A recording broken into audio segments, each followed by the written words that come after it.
সাবধানে কথা বলুন এবং মাঝারি শিল্প প্রতিষ্ঠান যেগুলো আছেন শহরবাগ এই দেশের জিডিপির 14%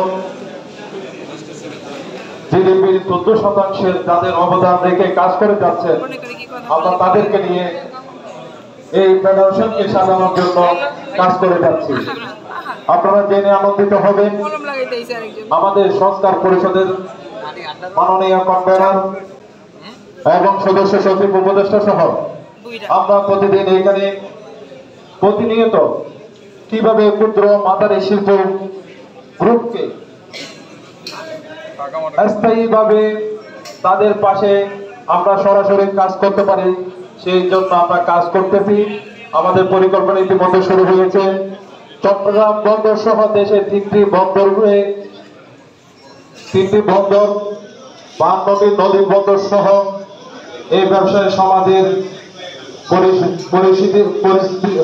পরিধি এই পরিধিতে আমরা প্রতিদিন বিভিন্নভাবে এই সংগঠনকে সমাজের প্রতিটি অর্গানাইজেশনে এই সংগঠনের তথ্যপত্র প্রদানের জন্য আমরা কাজ করছি।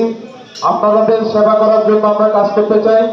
আগামী দিন নির্বাচন হবে, সেই নির্বাচনে আমি একজন পরিচালক হিসাবে আপনাদের সাথে আপনাদের সারথী হিসাবে আপনাদের একজন সহযোগী হিসাবে কাজ করার আমি আগ্রহ প্রকাশ করছি।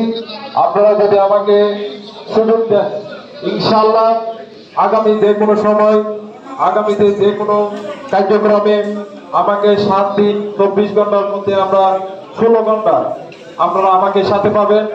আমি আপনাদেরকে সেই ওয়াদা ব্যস্ত রেখে আজকে আমার এখানে বক্তব্য শেষ করছি।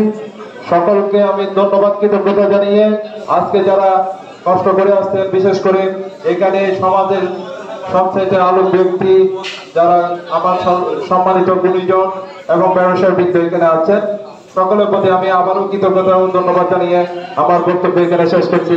আল্লাহ হাফেজ। বাংলাদেশ জিন্দাবাদ। সবাইকে ধন্যবাদ।